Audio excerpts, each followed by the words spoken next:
Com alegria e satisfação que cumprimentamos os nossos amigos e irmãos do portal Escola Dominical com a gloriosa paz de nosso Senhor e Salvador Jesus Cristo. Estamos dando início a mais uma pré-aula, esta ferramenta que o portal Escola Dominical disponibiliza no início da semana para que os irmãos possam melhor preparar a sua aula da Escola Bíblica Dominical. Leiam a revista das lições bíblicas, assistam a esta pré-aula, leiam o nosso texto de apoio publicado no site do portal Escola Dominical, portalebd.org.br. Nossa proposta aqui é trazer subsídios complementares à lição da Escola Bíblica Dominical. Então, nós não seguimos o texto da revista. Para que os irmãos não percam o fio da meada, a sequência do raciocínio, vão lá, leiam o nosso texto de apoio ou os nossos slides, porque ali está o roteiro da nossa exposição. Além do nosso texto de apoio, o site do portal Escola Dominical publica durante a semana 5 ou 6 textos da faixa etária dos adultos do currículo da Casa Publicadora das Assembleias de Deus. Nós também publicamos textos de aula, videoaulas, dinâmicas de todas as faixas etárias do currículo da CPAD e de outros currículos da Escola Bíblica Dominical. Durante a semana também, nós disponibilizamos breves comentários em áudio das leituras diárias sugeridas na revista dos adultos. Os irmãos terão um momento devocional e obterão ainda maiores informações para a sua aula. Também, durante a semana, se tiverem alguma dúvida, postem a sua pergunta na sala dos professores do portal Escola Dominical. Nós não respondemos a perguntas feitas nos comentários das nossas redes sociais. Se alguém responder, é por sua própria conta e risco. Nós não nos comprometemos com essas respostas.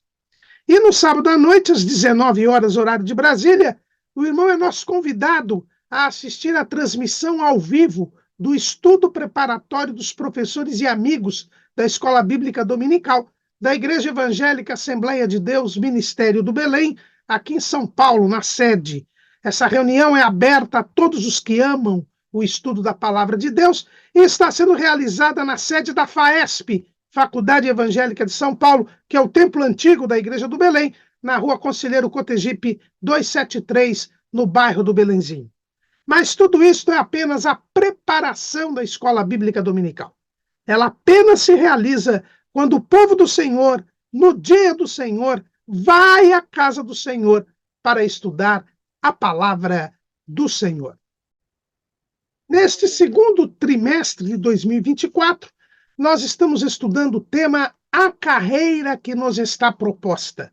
O caminho da salvação, santidade e perseverança para chegar aos céus. Estamos refletindo sobre a vida cristã como caminho, esta imagem tão impactante que Jesus utilizou no seu ministério público, que no início da história da igreja, os crentes eram conhecidos como os do caminho.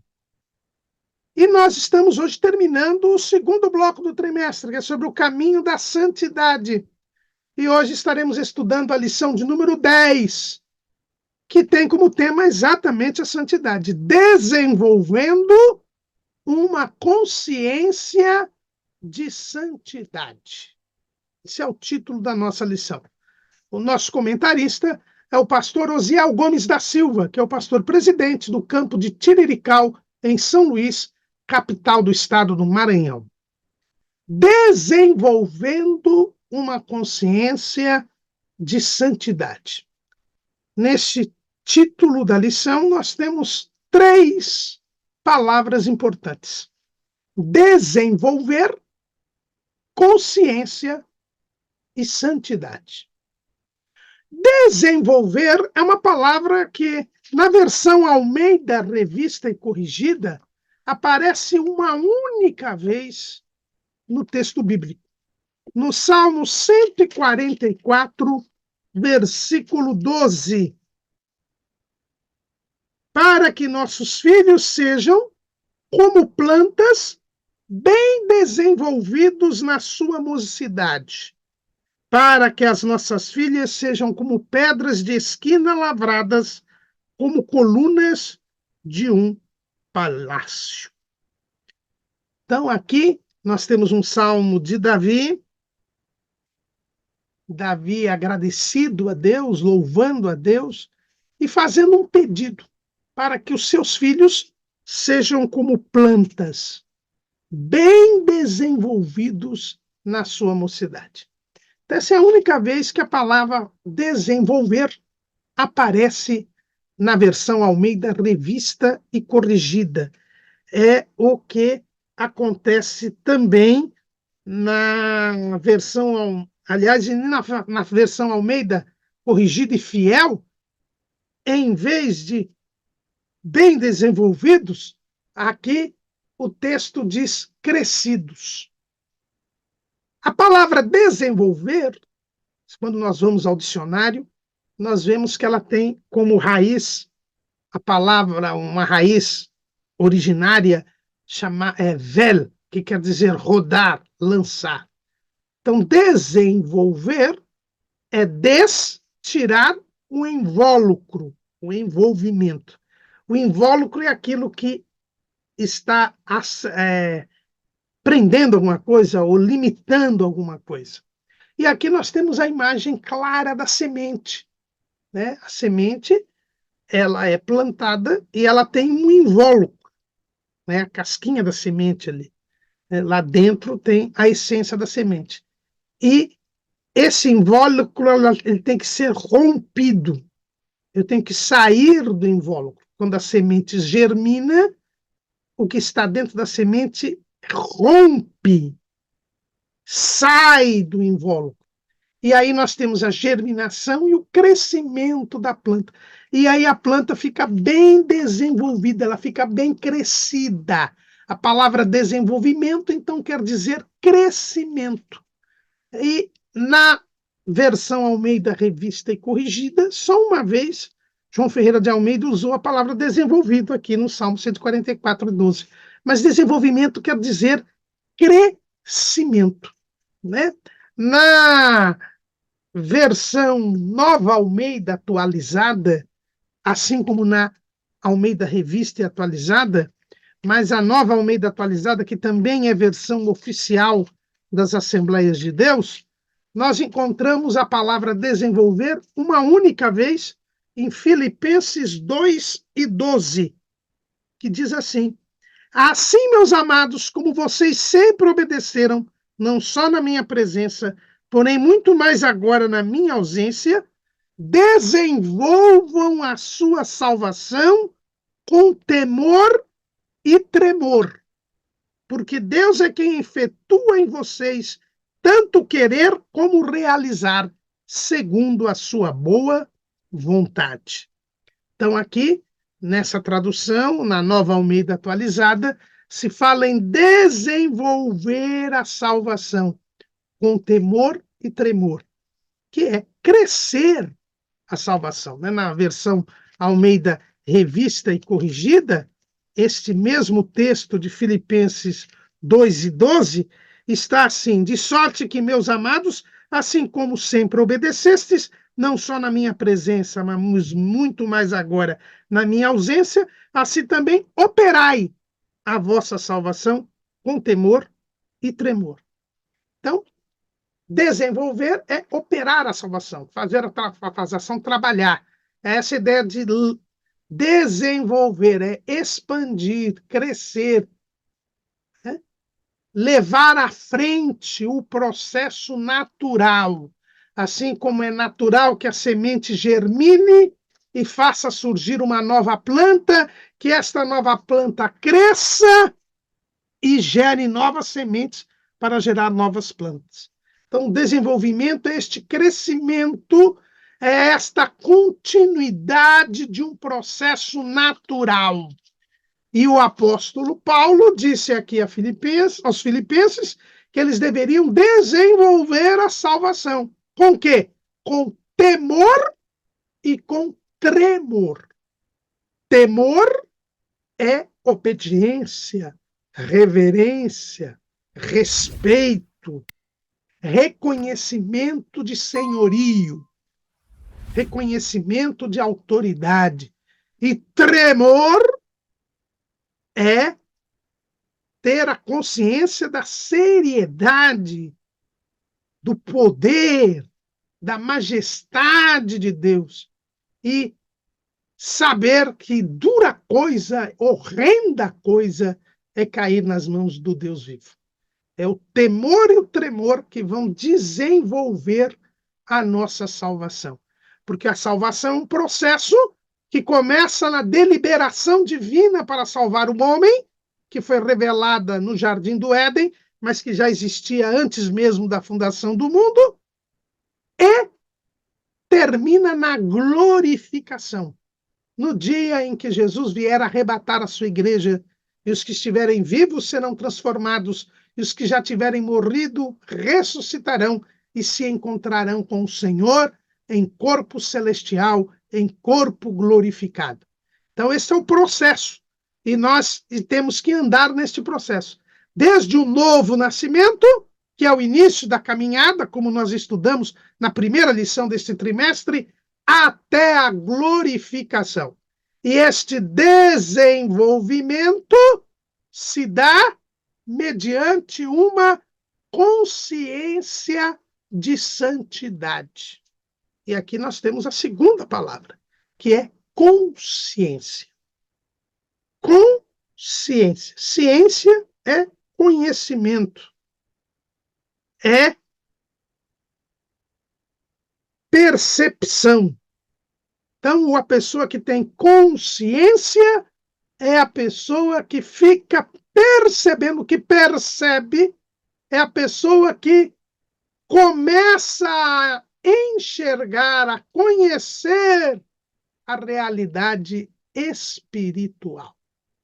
Isto que é a consciência. A consciência é uma das faculdades, ou uma das características do espírito. O homem é corpo, alma e espírito. O espírito ele possui duas atividades, duas faculdades: a fé e a consciência. A fé que nos faz crer em Deus e a consciência que nos faz ouvir a Deus. Porque o espírito ele liga-se com Deus. A função do espírito humano é fazer a ligação nossa com Deus. Nós precisamos de Deus, nós fomos feitos para viver em comunhão com Deus. E a consciência é Deus falando conosco e nós falando com Deus. É através da consciência que nós temos a comunicação com Deus, ouvimos a voz de Deus, e é através da fé que nós cremos em Deus, damos crédito a Deus, obedecemos a Deus. Quando o homem peca, o pecado nos separa de Deus. E por isso nós não mais ouvimos a Deus, nem Deus nos ouve.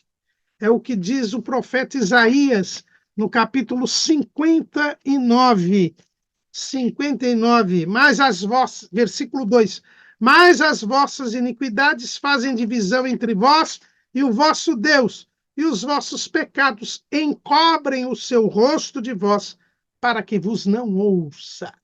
Então, aqui, a consciência ela é eliminada. Eliminada no seguinte sentido, ela é coartada, né?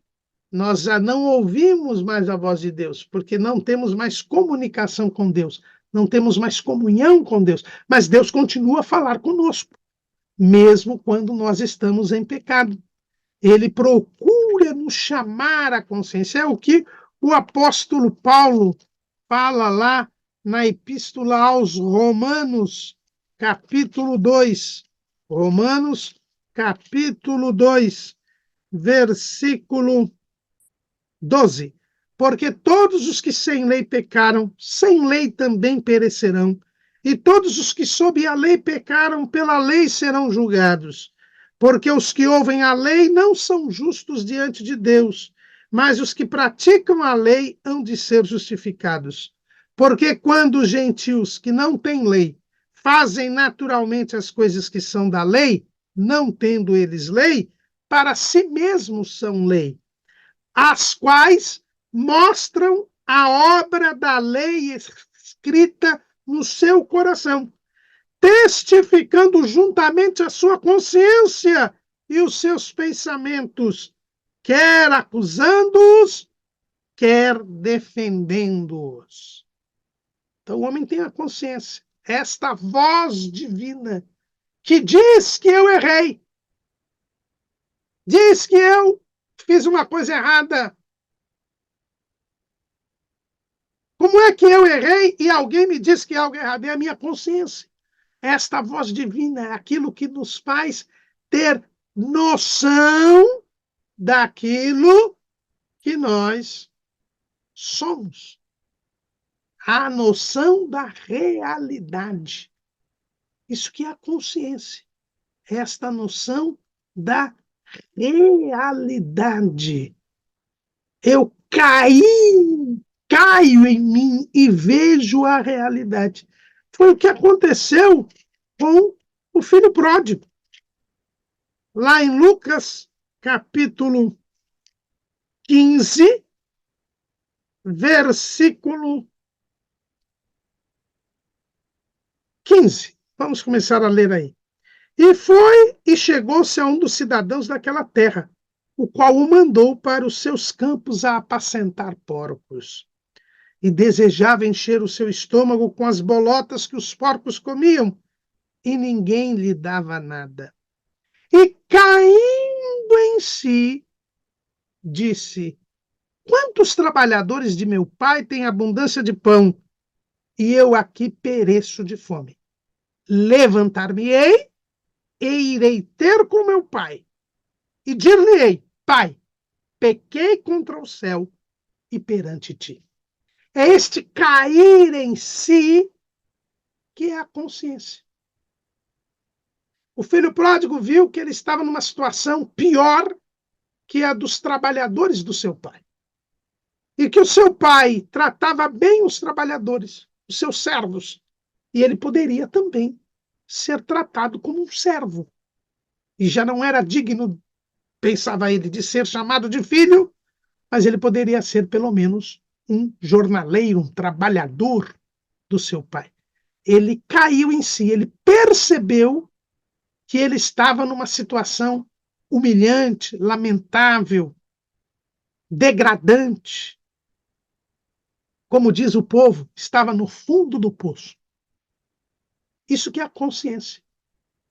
A consciência é esta percepção.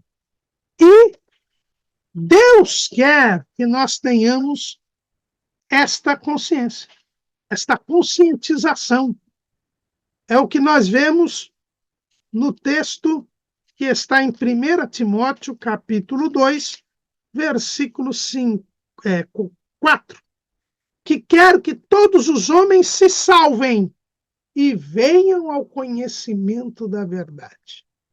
Deus quer salvar o homem, tirar o homem do domínio do maligno, tirar o homem do pecado, tirar o homem das trevas, mas ele quer também que o homem tenha conhecimento da verdade. Este conhecimento da verdade é a consciência.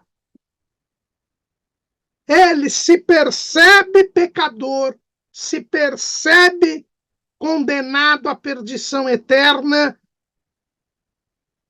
reconhece que precisa de salvação e que o Salvador é Jesus. Então ele crê em Jesus, invoca o nome do Senhor e alcança a salvação e chegará ao conhecimento da verdade. Andando com Cristo nesta terra, enquanto ele não vai para o céu, ele vai conhecendo a verdade, permanecendo na palavra e sendo livre do pecado. É o que disse o próprio Jesus no Evangelho segundo escreveu João, capítulo 8, versículo 31. Jesus dizia, pois, aos judeus que criam nele: se vós permanecerdes na minha palavra, verdadeiramente sereis meus discípulos e conhecereis a verdade, e a verdade vos libertará. Deus quer que nós tenhamos o conhecimento da verdade. e nós devemos cair em si como o filho pródigo. Perceber como o cristão lá da obra O Peregrino de John Bunyan, ele percebeu que estava na cidade da destruição e que ele tinha que sair dali se quisesse viver. É esta consciência. Esta consciência. Paulo fala disso lá em Atos dos Apóstolos, capítulo 23, versículo 1. Quando ele estava diante do Sinédrio, Paulo disse, e pondo Paulo os olhos no conselho, disse, varões e irmãos, até ao dia de hoje tenho andado diante de Deus com toda a boa consciência. A partir do momento que ele se converte, ele agora tem uma boa consciência. Por quê? Porque ele agora sabe que está fazendo o que Deus quer. Ele sabe que agora ele foi perdoado dos seus pecados e tem que andar separado do pecado, andar em comunhão com Deus. Esse que é o desenvolvimento. Ele tem esta consciência de que ele foi liberto do pecado e que tem que se manter separado do pecado e em comunhão com Deus. Essa é a consciência de santidade. Porque o que é santidade? E aí nós estamos na terceira palavra do título da lição. Santidade é estar separado do pecado. É o estado de quem está separado do pecado. Eu estou em santidade se eu estiver separado do pecado. E como diz um hino da harpa cristã, se não me engano aqui, deixa eu ver se eu lembro o número. Não me lembro aqui o número, mas o texto, né, o poeta sacro, ele diz assim, em santidade vos deve achar. Em santidade, Jesus nos deve achar. Ele nos deve achar em santidade. Por isso eu tenho que viver sempre. É o hino 125 da nossa harpa, né? Esse hino diz assim, de José Teixeira de Lima, em santidade nos deve achar, eis que ele pode vir. Eu tenho que ter essa consciência. Jesus só vai levar aqueles que estiverem com ele, separados do pecado, porque no céu não entra pecado. Essa é a boa consciência de que diz Paulo. Paulo ainda diz em Atos 24:16, e por isso procuro sempre ter uma consciência sem ofensa, tanto para com Deus, como para com os homens. Essa é a preocupação de quem serve a Deus, quem está indo para o céu. Ele tem que ter uma consciência sem ofensa. Paulo, escrevendo aos Romanos, nós lemos aqui que a consciência quer nos acusa, quer nos defende. Deus fala a Caim, na sua consciência, para repreendê-lo, porque ele não tinha oferecido uma boa oferta. A sua oferta não fora agradável a Deus. Deus o repreende e o concita a fazer como seu irmão Abel. E aí ele seria aceito. É a consciência acusando Caim, mas procurando também dizer a Caim qual a maneira pela qual ele poderia se consertar com Deus. Esta consciência tem que ser desenvolvida para que nós estejamos cada vez mais santos. Porque a santidade, ela é um processo contínuo. Nós vamos ver que tem 3 estágios a santificação, mas a santidade é um processo contínuo, ininterrupto. Apocalipse, capítulo 22, versículo 11. Quem é injusto, faça injustiça ainda. E quem está sujo, suje-se ainda. E quem é justo, faça justiça ainda. E quem é santo, seja ele santificado ainda. E existe ainda, esse ainda, quem é santo seja santificado ainda, existe ainda uma melhor tradução que seria ainda mais. Então, a santificação é ainda mais. É um processo ininterrupto, um processo interminável, que só vai terminar no dia da glorificação, quando se concluir o processo da salvação. Então, a santificação é uma constante. Por isso que eu tenho que testificar, juntamente a consciência e os pensamentos, quer acusando-os, quer defendendo-os. É por isso que eu tenho que ter sempre uma consciência sem ofensa, tanto para com Deus como para os homens, como diz Paulo lá em Atos 24 e 16. E essa consciência, ela só irá crescer, esta consciência de santidade só irá crescer e se desenvolver se ela estiver no Espírito Santo.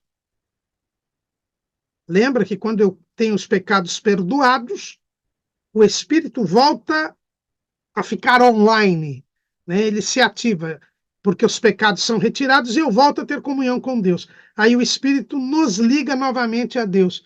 E no Espírito existe a fé e a consciência. E a consciência tem que estar no Espírito Santo. É o que Paulo diz lá em Romanos 9 e 1. Em Cristo digo a verdade, não minto, dando-me testemunho a minha consciência no Espírito Santo.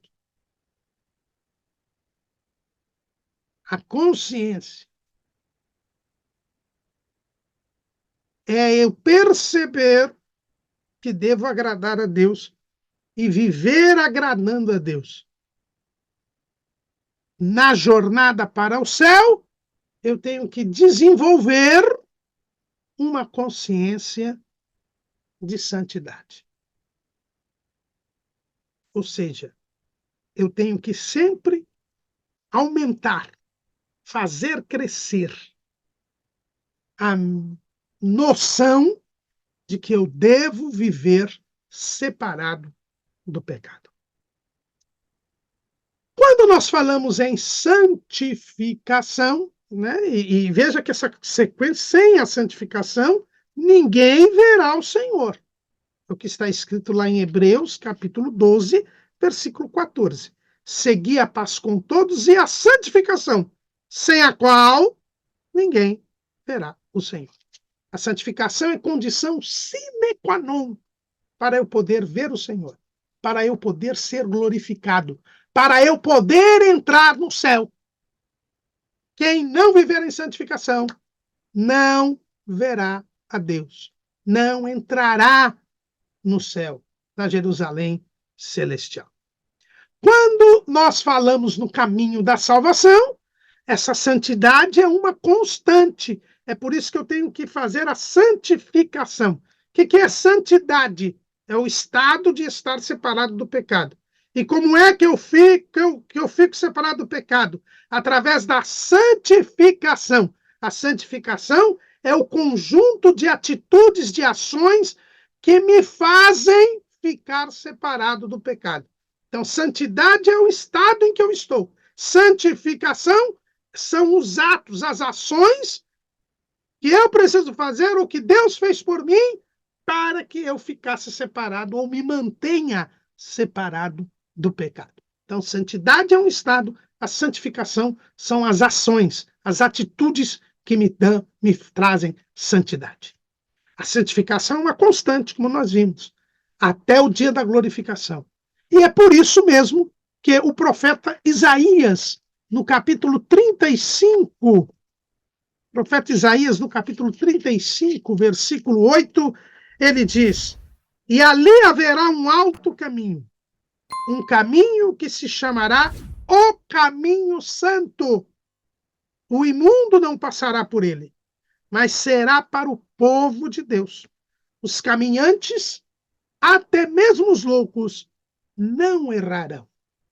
O caminho da salvação, e nós estamos refletindo a vida cristã como caminho, ele é chamado o caminho santo. Não há como estar no caminho da salvação se não formos santos. O imundo, diz o profeta, não passa por esse caminho. Você só chega ao céu, você só trafega no caminho da salvação se você estiver em santidade. Porque os caminhantes, até mesmo os loucos, diz o texto, não errarão. É por isso que o Tiago, o irmão do Senhor, ele traz uma recomendação importantíssima. Tiago, capítulo 1, versículo 16. Não erreis, meus amados irmãos. Então, nós não podemos errar. E o santo, aquele que anda no caminho da salvação, que é o caminho santo, ele não errará. E para não errar, é seguir o que Jesus nos ensina. Mateus, capítulo 22. Mateus, capítulo 22, versículo 29. Jesus, porém, respondendo, disse-lhes: errais, não conhecendo as Escrituras, nem o poder de Deus. Para não errar, eu preciso conhecer as Escrituras e conhecer o poder de Deus. É por isso que lá na obra O Peregrino, de John Bunyan, cristão, quando ele passa pela porta estreita, ele recebe vestes resplandecentes, as vestes da salvação, as vestes de linho, que são a justiça dos santos. Ele é justificado pela fé em Jesus, ele tem seus pecados perdoados, ele agora é ficha limpa no céu, seus pecados, Deus não se lembra mais dele, e ele tem que se manter em santidade a partir de então. E ele recebe o pergaminho, que são as Escrituras, para que ele as leia constantemente. Por quê? Porque no caminho santo, até os caminhantes não errarão. E para não errar, é preciso conhecer as Escrituras. E também conhecer o poder de Deus.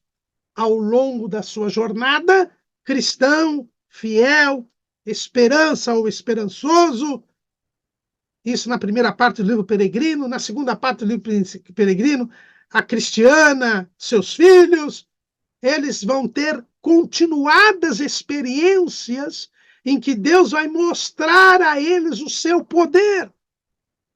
E é assim que nós chegamos ao céu. Não errando.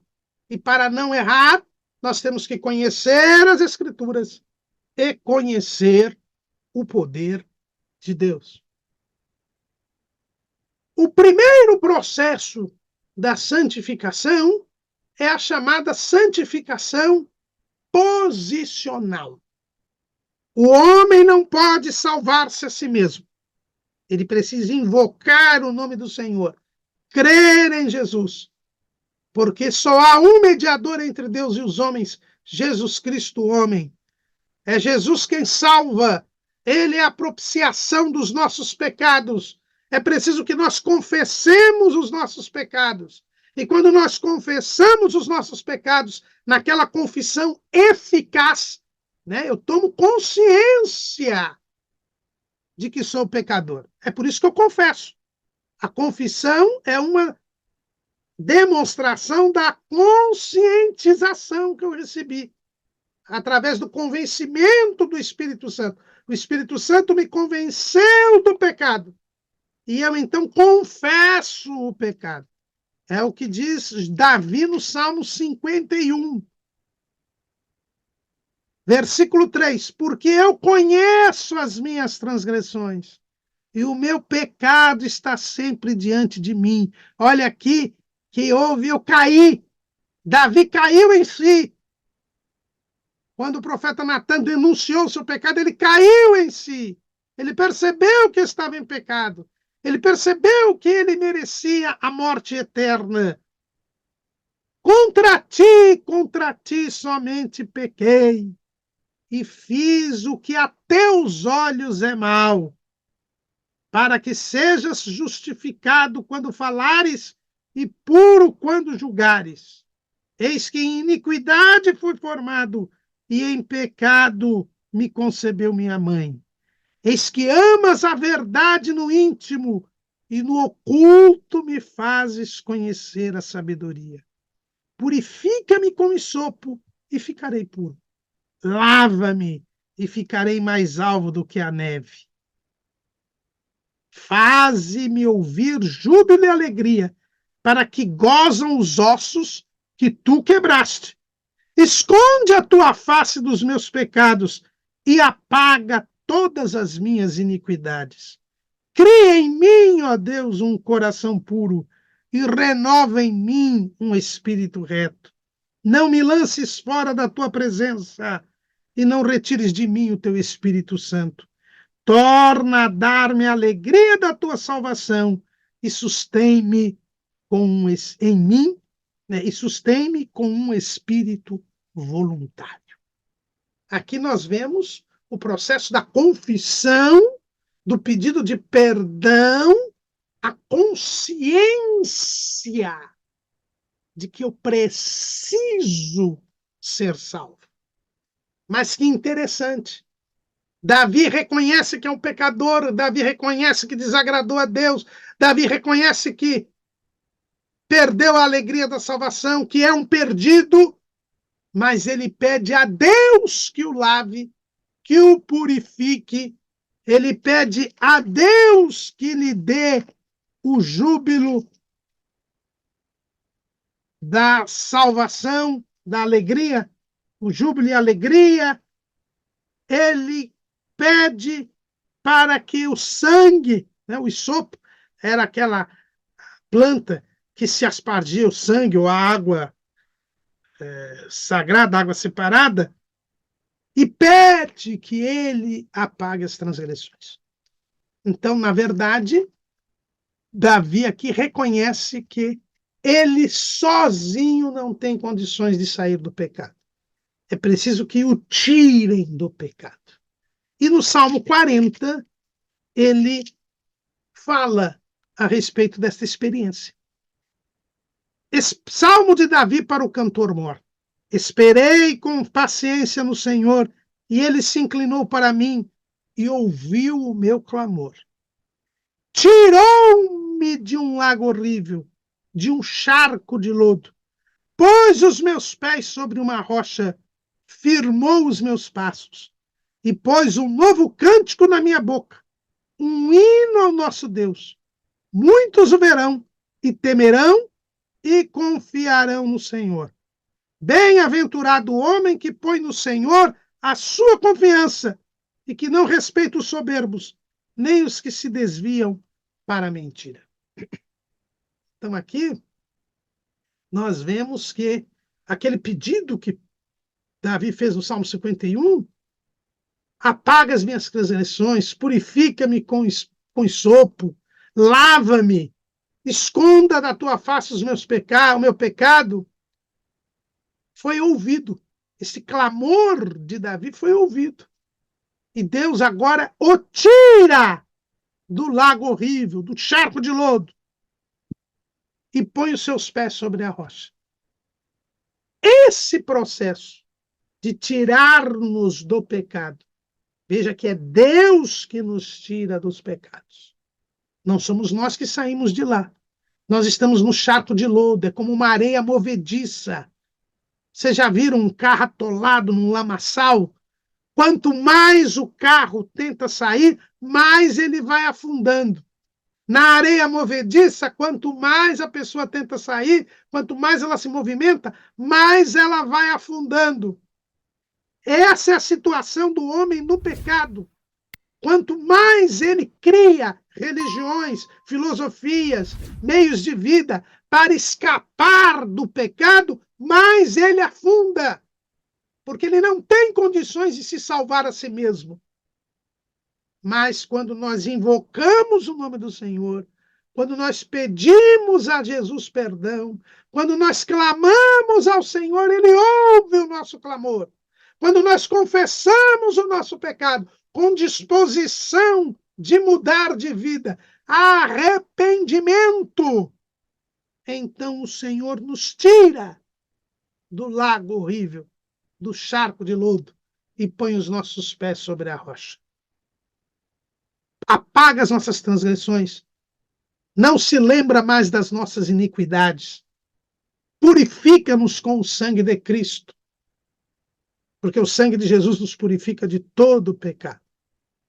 Se confessarmos os nossos pecados, Ele é fiel e justo para nos perdoar e nos purificar de toda injustiça. É isso que nós chamamos de santificação posicional. Também alguns chamam de santificação passada. Por quê? Porque nós saímos da posição de escravos do pecado para a posição de servos de Deus. Nós saímos do pecado e vamos para a salvação, vamos para a comunhão com Deus. Nós saímos do mundo e entramos na igreja. Nós saímos das trevas e vamos para a luz. É o que está escrito lá em Atos dos Apóstolos, capítulo 26, versículo 18. Para lhes abrires os olhos e das trevas os converteres à luz e do poder de Satanás a Deus, a fim de que recebam a remissão dos pecados e sorte entre os santificados pela fé em mim. Quando cremos em Jesus, somos libertos do pecado, do poder de Satanás, e nós somos santificados. E é por isso que hoje nós somos santos. É o que Paulo fala lá em 1 Coríntios, capítulo 1, versículo 2. A igreja de Deus que está em Corinto, aos santificados em Cristo Jesus, chamados santos, com todos os que em todo lugar invocam o nome de nosso Senhor Jesus Cristo, Senhor deles e nosso. Nós somos santos, que fomos separados do pecado. A santificação posicional, ou santificação inicial, ou santificação passada, porque é o momento da nossa conversão, ela é uma ação de Deus. Deus é o Senhor que nos tira do lago horrível, do charco de lodo, e põe os nossos pés sobre a rocha. Nós somos santificados no exato instante em que recebemos o perdão dos nossos pecados. Como disse aqui Paulo, escrevendo em Atos 26, né? Aliás, Jesus falou a Paulo, e Paulo relata isso no seu discurso para o rei Herodes Agripa II. Então, nós temos aqui a santificação posicional, um ato de Deus. Foi Deus que nos tirou do lamação do pecado, que nos libertou do pecado. Se, pois, o Filho vos libertar, verdadeiramente sereis livres. Esta é a primeira santificação, a posicional. Foi o que aconteceu com o cristão, voltando ainda à obra O Peregrino, né, quando ele recebe as vestes, tirando os trapos de imundícia que ele tinha, os andrajos que ele tinha, e colocando agora as suas vestes resplandecentes, as vestes de salvação. Então, esta é a santificação posicional. Mas nós somos santificados na porta estreita, no começo da jornada, no começo da caminhada. Existe um caminho para chegarmos ao céu. É uma peregrinação terrena. E depois dessa santificação posicional, nós temos a chamada santificação presente, ou santificação progressiva. É por isso que o escritor aos Hebreus disse: segui a santificação. A santificação é uma sequência, é uma continuidade. Quem é santo, santifique-se ainda mais. A santificação é uma constante. Como disse Paulo, a sua consciência tem que estar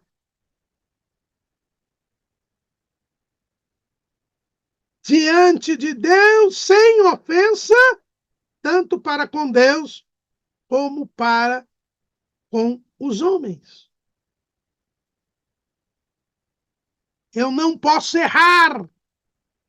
No caminho santo eu não erro. E para não errar, eu preciso conhecer as Escrituras e o poder de Deus. Eu preciso, em primeiro lugar, meditar nas Escrituras.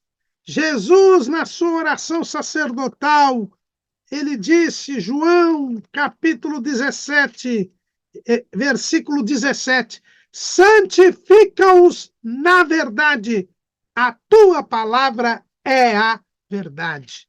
E nós já lemos aqui em João 8 e 31, se vós permanecerdes na minha palavra, verdadeiramente sereis meus discípulos e conhecereis a verdade, e a verdade vos libertará. Eu preciso continuadamente meditar nas Escrituras. É por isso que o salmista, no Salmo 1, ele diz: bem-aventurado o varão que não anda segundo o conselho dos ímpios, nem se detém no caminho dos pecadores, nem se assenta na roda dos escarnecedores. Antes, tem o seu prazer na lei do Senhor, e na sua lei medita de dia e de noite. Não podemos nos esquecer das Escrituras. Devemos meditar nelas dia e noite. Devemos ouvir a palavra, cumprir a palavra, porque a palavra nos santifica, ela é o principal instrumento de santificação. Quando eu conheço as Escrituras, eu não erro. E viver em santidade é viver sem erro, viver esta consciência sem ofensa diante de Deus e diante dos homens. O texto, Paulo escrevendo a Timóteo, em 1 Timóteo 1,5, diz: o fim do mandamento é a caridade de um coração puro e de uma boa consciência e de uma fé não fingida. Ao cumprir as Escrituras, ao observar as Escrituras, eu vou ter a caridade de um coração puro, ou seja, eu vou desenvolver o amor, eu vou ter uma boa consciência, por quê? Porque estarei em santidade e a minha fé não será fingida, eu serei sincero, eu vivo aquilo que prego, prego aquilo que vivo, cumpro aquilo que eu aprendo, não sou um mero ouvinte, porque eu tenho uma consciência. A consciência faz com que eu não me esqueça da palavra, nem despreze a palavra.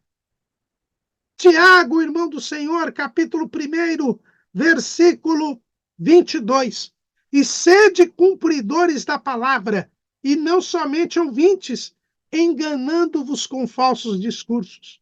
Porque se alguém é ouvinte da palavra e não cumpridor, é semelhante ao varão que contempla ao espelho o seu rosto natural. Porque se contempla a si mesmo e foi-se, e logo se esqueceu de como era.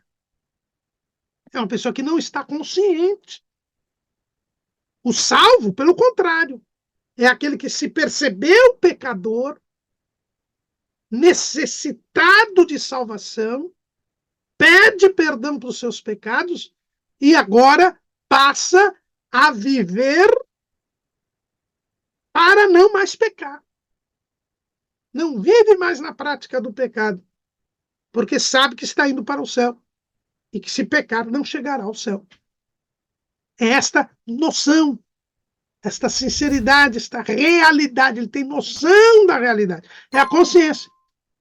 E quando estamos a cumprir a palavra de Deus, ouvir e cumprir a palavra, nós estamos verdadeiramente tendo a consciência da santidade, vivendo em santidade, nos santificando.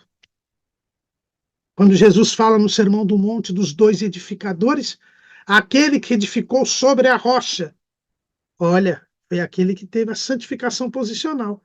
Foi tirado do lago horrível, do charco de lodo, e os seus pés foram postos na rocha. E ele então constrói sobre a rocha.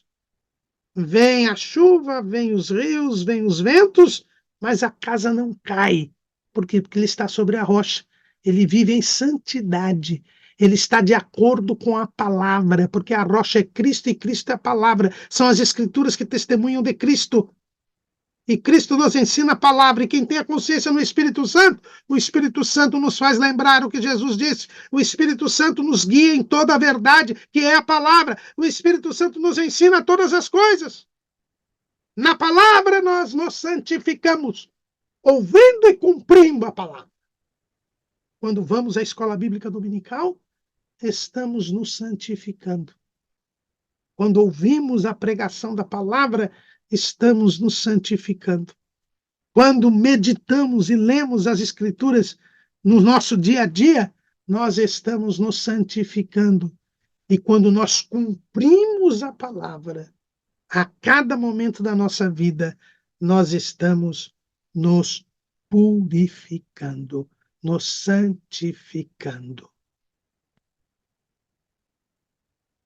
Isso é ter consciência. Mas há muitos que não têm consciência, que já estão com a consciência cauterizada.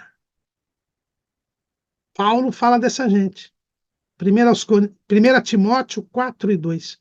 Pela hipocrisia de homens que falam mentiras, tendo cauterizada a sua própria consciência. Existem pessoas que não se percebem mais pecadoras, que nem creem mais em Deus, saíram da presença de Deus, e cuja consciência está cauterizada. Ele já é insensível à voz de Deus. E por isso faz o que faz, muitas vezes, em nome de Deus.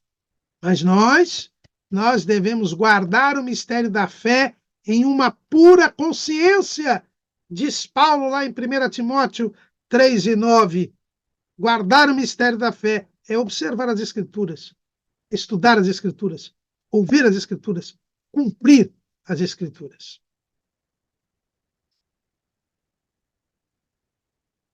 Esta é a santificação, o primeiro meio de santificação, que é a palavra de Deus. Mas eu também me santifico pela oração. 1 Timóteo, capítulo 4, versículo 4. Porque toda criatura de Deus é boa, e não há nada que rejeitar, sendo recebido com ações de graças. Porque pela palavra de Deus e pela oração é santificada. Toda criatura de Deus, pela oração, pela palavra de Deus e pela oração, é santificada.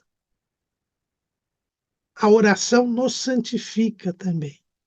Por quê? Porque a oração nos faz conversar com Deus, nos faz entender a vontade de Deus, nós temos um diálogo com Deus, e pela oração Deus vai nos dirigindo, nos guiando e nos conformando à sua vontade.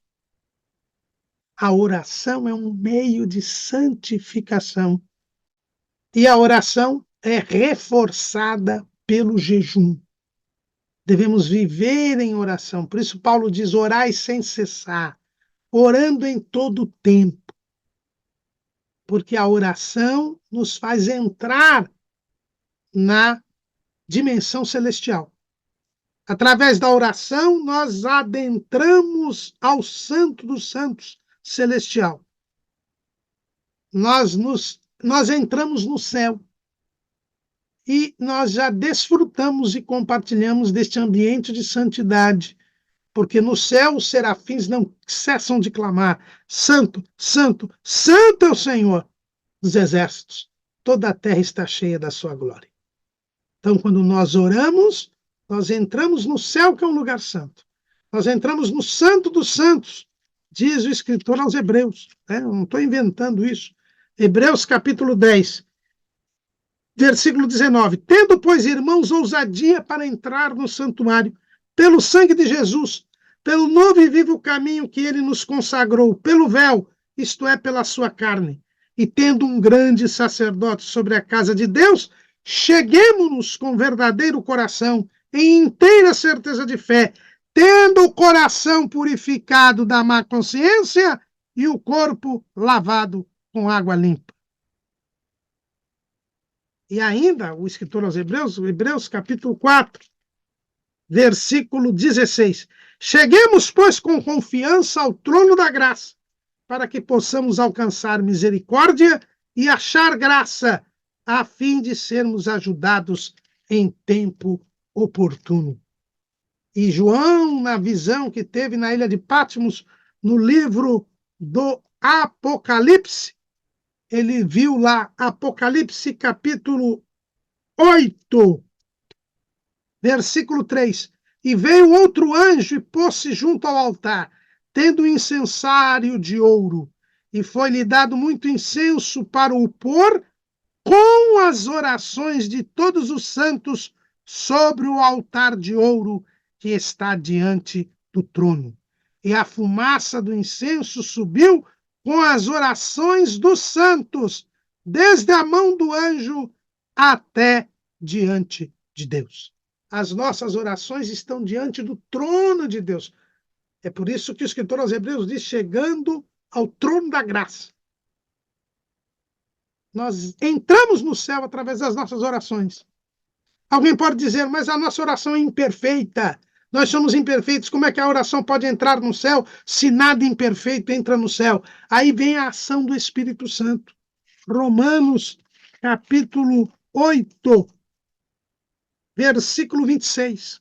E da mesma maneira também o Espírito ajuda as nossas fraquezas, porque não sabemos o que havemos de pedir como convém, mas o mesmo Espírito intercede por nós com gemidos inexprimíveis. A nossa oração é aperfeiçoada pelo Espírito Santo e chega perfeita diante de Deus. Por isso que ela pode chegar ao trono da graça. E Deus nos ouve. Então, a santificação também vem pela oração. A oração reforçada pelo jejum. A meditação nas Escrituras.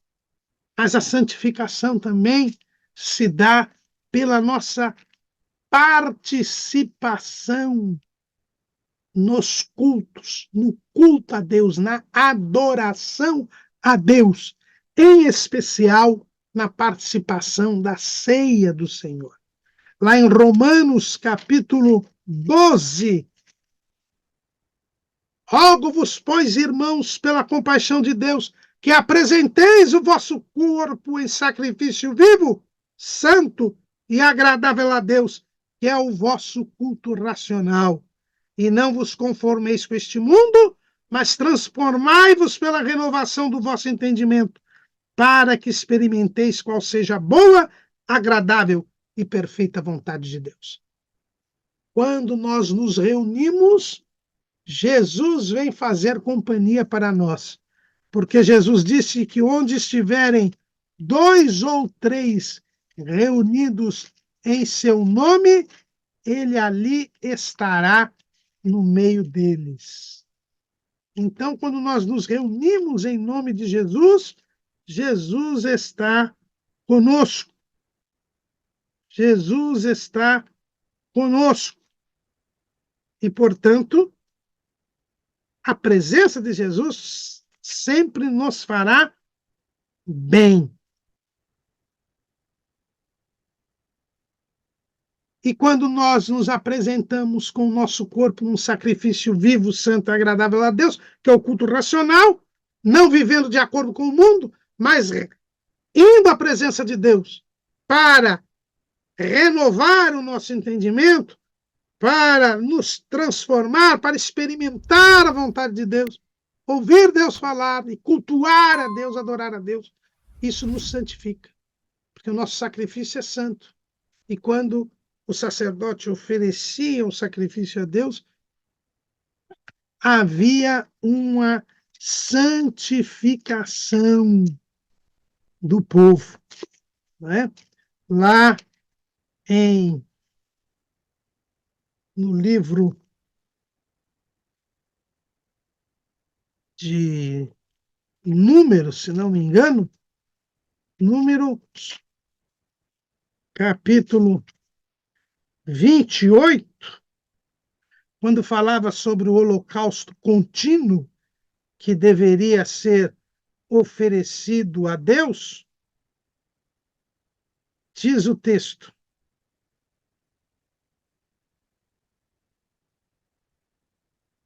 Números capítulo 28, versículo 2. Dá ordem aos filhos de Israel e diz-lhes: da minha oferta do meu manjar para as minhas ofertas queimadas, do meu cheiro suave, tereis cuidado, para mas oferecer a seu tempo determinado.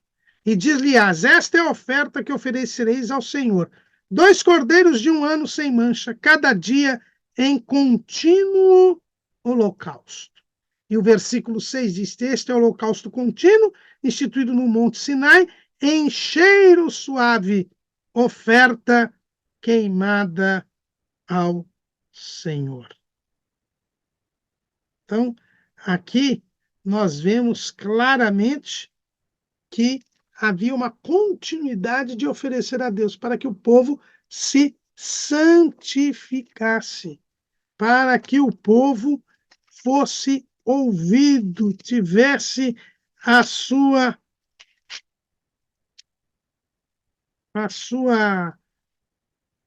redenção, o seu perdão. E esse holocausto contínuo simbolizava o sacrifício de Cristo. Então, o culto a Deus nos santifica, principalmente a ceia do Senhor. Porque o apóstolo Paulo, ao ensinar sobre a ceia, em 1 Coríntios, capítulo 11, versículo 28, diz: examine-se, pois, o homem a si mesmo, e assim coma deste pão e beba deste cálice. Porque o que come e bebe indignamente, come e bebe para sua própria condenação, não discernindo o corpo do Senhor. Por causa disso, há entre vós muitos fracos e doentes, e muitos que dormem.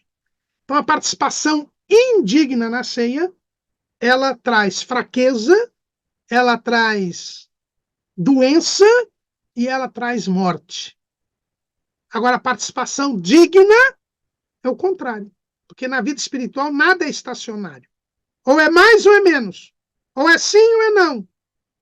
Quem participa dignamente da ceia recebe força, fortaleza, fortalecimento, recebe saúde e recebe vida. E ter mais vida é ficar mais próximo de Deus. Ter mais força é crescer. Ter mais saúde é crescer, é se desenvolver, é se santificar. Então, a participação na ceia do Senhor é uma forma também de santificação.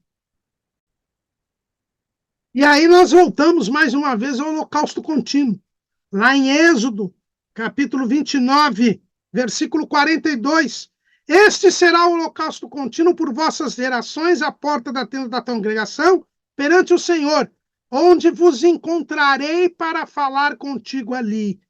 E ali virei aos filhos de Israel, para que por minha glória sejam santificados. Veja, na lei, já quando se oferecia aquele holocausto perpétuo, um cordeiro pela manhã e outro à tarde, Deus manifestava a sua glória para santificar o povo. É o que acontece hoje quando nós nos reunimos para adorar a Deus. Quando nós nos reunimos para adorar a Deus, a glória de Deus se manifesta nos santificando. Então, a participação no culto, ela nos traz a santificação. principalmente a participação na ceia do Senhor. Mas ainda há um quarto instrumento para a santificação presente, a santificação progressiva, esta santificação continuada, desde o dia da nossa conversão até o dia da nossa passagem para a eternidade. Porque eu tenho que sempre me santificar ainda mais. É o que nós vemos lá em 2 Coríntios, 2 Coríntios, capítulo 7, 2 Coríntios, capítulo 7, versículo 1. Ora, amados, pois que temos tais promessas, purifiquemo-nos de toda a imundícia da carne e do espírito, aperfeiçoando a santificação no temor de Deus. E aqui nós nos lembramos daquele texto que falamos no início da aula, em Filipenses, para desenvolver a salvação com temor e tremor. O temor de Deus, a reverência a Deus, a obediência a Deus, o respeito a Deus e às coisas sagradas. Isto faz com que a nossa santificação seja aperfeiçoada. Porque quando nós tememos a Deus, nós nos purificamos da imundícia da carne e do espírito. Nós vamos modificando o nosso comportamento, fazendo com que nossa conduta seja cada vez mais agradável a Deus. E no temor de Deus, na reverência, nós aperfeiçoamos a nossa santificação. Meditação nas Escrituras, cumprimento das Escrituras, que a meditação envolve ouvir e cumprir, oração, reforçada com jejum, participação no culto, na adoração a Deus, principalmente na ceia do Senhor, e o temor de Deus, o respeito, a obediência. Isso tudo nos santifica e nos faz caminhar no caminho santo sem errar.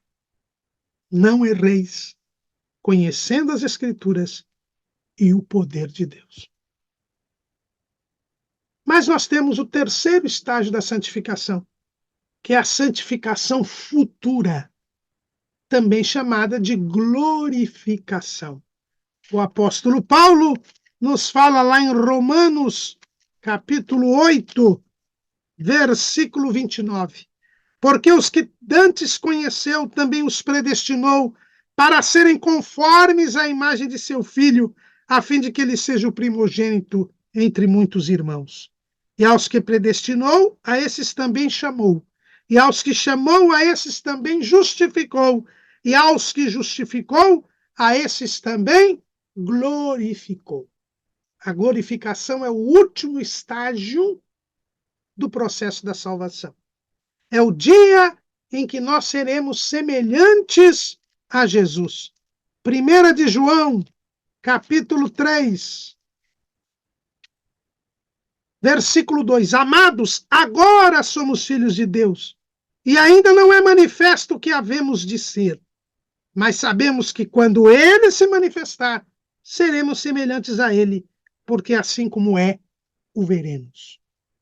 O apóstolo Paulo fala disso lá em Filipenses, capítulo 2. Filipenses, capítulo 2. Aliás, capítulo 3, versículo 20. Mas a nossa cidade está nos céus, donde também esperamos o Salvador, o Senhor Jesus Cristo, que transformará o nosso corpo abatido para ser conforme o seu corpo glorioso, segundo o seu eficaz poder de sujeitar também a si todas as coisas. Essa é a glorificação. É o dia do arrebatamento da igreja, em que quem estiver vivo será transformado, e quem tiver morrido irá sair do paraíso e ressuscitará, e nos encontraremos com o Senhor nos ares. É o que Paulo escreve lá em 1 Tessalonicenses, capítulo 4. Então, esse é o dia final. Quando você for glorificado, aí você é salvo e salvo para sempre. Porque você estará em corpo glorioso para poder entrar no céu. Esse é o último estágio da santificação. A santificação futura é o que todos nós almejamos. Nós já tivemos uma lição aqui, a lição de número 3, em que nós vimos que o céu é o destino do cristão. E quem tem esta esperança, purifica-se a si mesmo. Ainda 1 de João, capítulo 3, versículo 3. E qualquer que nele tem esta esperança, purifica-se a si mesmo, como também ele é puro. É pelo desejo da glorificação que nós nos santificamos hoje. Como disse o hino de José Teixeira de Lima, o hino 125 da nossa harpa cristã, em santidade nos deve achar, eis que ele pode vir. Nós temos que estar em santidade, senão não veremos o Senhor. Santificação passada, posicional. Jesus nos tira do pecado, nos separa do pecado. Santificação progressiva. Nós, cooperando com o Senhor, meditando nas Escrituras, orando, jejuando, participando do culto, da adoração, tendo temor de Deus, vamos nos santificando ainda, ficando mais parecidos com Cristo. Porque a santificação não é só separação do pecado, mas é separação para Deus. E, por fim, a santificação futura. Quando o Senhor voltar, aqueles que forem fiéis e prudentes, que estiverem servindo ao Senhor, serão glorificados para serem santos plenamente e poderem entrar no céu. Amém.